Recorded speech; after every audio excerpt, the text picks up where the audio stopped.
और पंकज जैन हमारे साथ जुड़ा है। आपको बता दें कि दिल्ली एनसीआर में भी भूकंप के झटके महसूस किए गए हैं।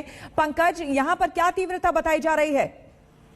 देखिए, अभी मौसम विभाग की तरफ से आकलन किया जा रहा है और जम्मू कश्मीर में जो झटके महसूस किए गए हैं उसकी धमक दिल्ली एनसीआर तक भी पहुंची है। और ऐसी स्थिति में अभी आकलन किया जा रहा है कि इसका पैमाना क्या था। लेकिन फिलहाल देखना होगा कि जैसे ही ये पूरी जानकारी सामने आती है तो क्या सेंटर पॉइंट में सामने निकल कर आता है। लेकिन भूकंप के झटके दिल्ली एनसीआर में भी महसूस किए गए हैं।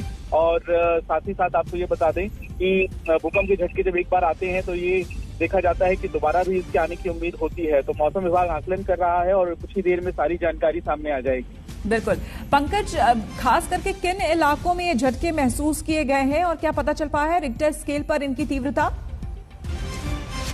देखिए, कश्मीर के अलावा नोएडा खास तौर से वो इलाका है जहां पर झटके महसूस किए गए हैं। और इसके अलावा आपको हम ये भी बता दें कि आज सुबह 9:45 के आसपास का समय दर्ज किया गया है जब ये भूकंप के झटके महसूस किए गए हैं।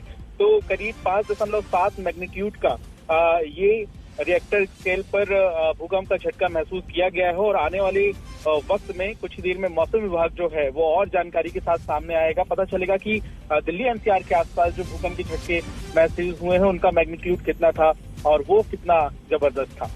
बिल्कुल, तो जिस तरह से पंकज भी बता रहे हैं, आपको बता दें 5.7 की तीव्रता का भूकंप आया था और इसकी वजह से दिल्ली एनसीआर में भी भूकंप के झटके महसूस किए गए हैं। खास करके नोएडा बताया जा रहा है, वहां भी भूकंप के झटके महसूस किए गए हैं।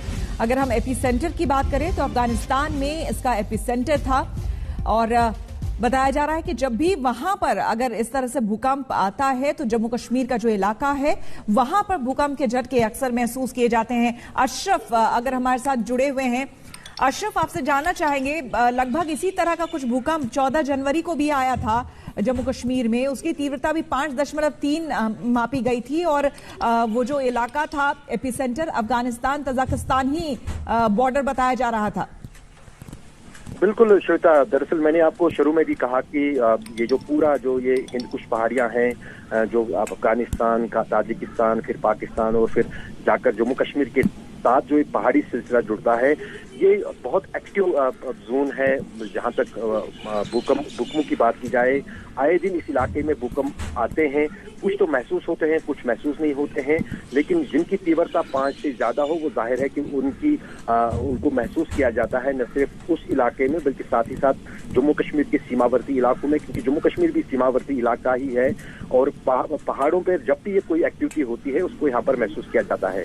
अब करीब हर महीने ऐसी 2-3 बार इस तरह के जब भी छोटे झटके कहीं पर भी आते हैं। अब सब ठीक है। हाँ सर, लोग भी थोड़े डर गए थे, बाहर आए थे, थोड़ा माहौल चेंज ऐसा हो गया था। अभी बस सब ठीक है, शुक्र अल्लाह का, सब ठीक है सर। अशरफ, जिस तरह से वहां जो लोकल्स हैं उनको हम सुन रहे थे, वो कह रहे हैं कि झटके जब आए थे तो सारे लोग जो है वो काफी सहम गए थे, डर गए थे। लेकिन ये देखिए तस्वीरें भी हम देख रहे हैं कि एकदम से बैठ गए बाहर निकलकर। लेकिन वो कह रहे हैं कि अब सब कुछ ठीक है।